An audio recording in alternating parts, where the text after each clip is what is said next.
Hello friends, आप सभी का नए वीडियो में स्वागत है। मैं सौरभ कुमार आज आपको बताने वाला हूं कि आपको किस तरीके से अगर आपकी गाड़ी में जंग लग जाता है तो उसको सही करना है।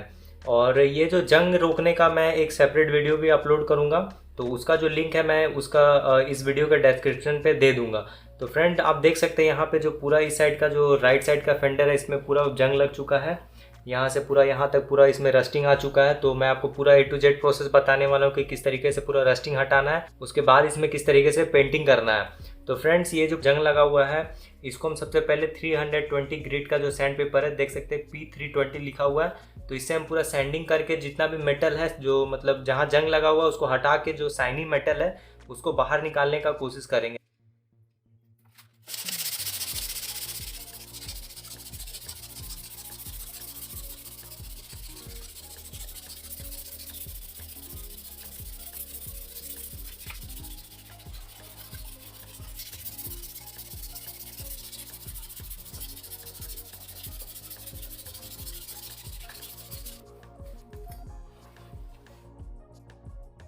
तो फ्रेंड्स, आप देख सकते हैं यहाँ से पूरा यहाँ तक पूरा जो आपका जो मेटल है उसको मैंने पूरे एकदम अच्छे तरीके से क्लीन कर दिया है। आपको भी सेम इसी तरीके से पूरा क्लीन कर लेना है, उसके बाद कपड़े से पोंछ लेना है। अब हम इसमें जो पुट्टी है उसको हम इसमें लगाएंगे, ठीक है। लेकिन थोड़ा देर इसको 10 मिनट छोड़ेंगे सूखने के लिए, जो भी पानी बचा हुआ है।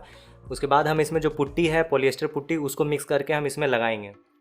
तो फ्रेंड्स, मैं अभी इसमें पॉलिएस्टर पुट्टी का यूज़ करने वाला हूँ, और जितना भी पुट्टी मार्केट में मिलता है सबसे बेस्ट आपका पॉलिएस्टर पुट्टी ही होता है। तो ये जो पुट्टी है इसको हम थोड़ा सा निकाल लेंगे अभी। तो फ्रेंड्स, पुट्टी लेने के बाद में अब हमें इसमें हार्डनर मिलाना है। तो हार्डनर मिलाने से पहले इसे हम अच्छे से एक बार मिला लेंगे ये ट्यूब के ही अंदर। तो फ्रेंड्स, आपको एकदम ज़रा सा हार्डनर मिलाना है इसमें। तो फ्रेंड्स, आप देख सकते हैं आपको इतना सारा पुट्टी में आपको इतना ही बस हार्डनर मिलाना है, बस ज़रा सा। उसके बाद हम इसे अच्छे से मिक्स कर लेंगे, उसके बाद फिर हम इसे अप्लाई करेंगे।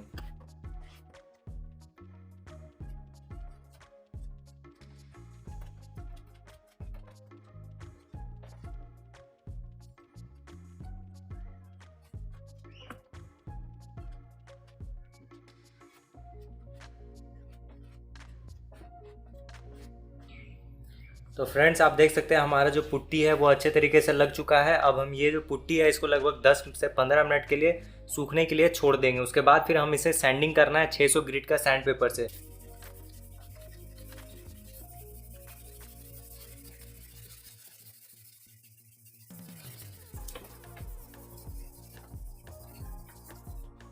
तो फ्रेंड्स, अभी हमारा जो पूरा सैंडिंग का प्रोसेस है वो कंप्लीट हो चुका है। हमारा जो एकदम पुट्टी है एकदम पूरा स्मूथ हो चुका है। अब हम इसे लगभग आधा घंटा के लिए छोड़ देंगे ड्राई होने के लिए, क्योंकि अभी हमने इसे वाटर सैंडिंग किया तो ये हल्का सा अभी भींगा हुआ होगा। तो फ्रेंड्स, हमारा ये जो पुट्टी है ये पूरा ड्राई हो चुका है, और आपको सेम इसी तरीके से अच्छे तरीके से पूरा मास्किंग कर लेना है पेपर से। तो फ्रेंड्स, स्प्रे करने से पहले ये जो कैन है इसको हम अच्छे तरीके से सेक कर लेंगे।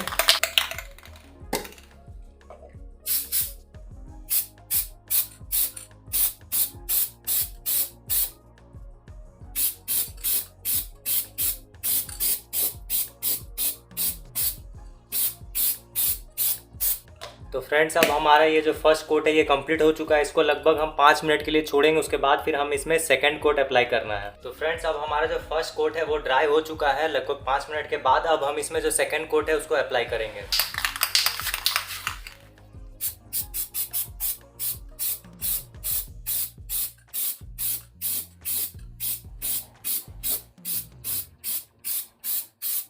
तो फ्रेंड्स, हमारा सेकंड कोट लग चुका है। अब हम इसे लगभग 15 मिनट के लिए छोड़ेंगे, उसके बाद फिर हम इसमें थर्ड कोट को अप्लाई करेंगे। तो फ्रेंड्स, लगभग 15 मिनट हो चुका है, और अभी हम इसमें जो थर्ड कोट है उसको हम अप्लाई करेंगे।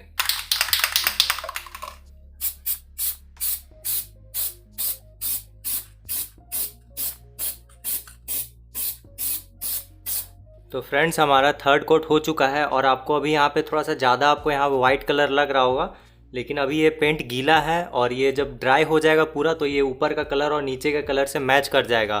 तो फ्रेंड्स, आप ये जो पेंट है इसको लगभग 2 दिन के लिए ड्राई होने के लिए छोड़ दीजिए। तो फ्रेंड्स, अब आपको इसमें रबिंग करना है, और रबिंग करने का जो पूरा प्रोसेस है उसको मैंने स्क्रैच रिमूवल वाले वीडियो में बताया हुआ है। तो उसका लिंक मैं इस वीडियो के डिस्क्रिप्शन पे दे रहा हूँ, और ऊपर आपको आई बटन पे भी आ रहा होगा, तो वहाँ से आप जाके उस वीडियो को देख सकते हैं। तो फ्रेंड्स, आपको ये वीडियो कैसा लगा? अगर वीडियो आपको अच्छा लगा तो वीडियो को लाइक करिए, चैनल को सब्सक्राइब करिए, वीडियो को शेयर करिए। कोई प्रॉब्लम नीचे कमेंट कर सकते हैं, मैं रिप्लाई जरूर दूंगा। तो चलिए, thank you once again for watching my video. जय हिंद, जय भारत।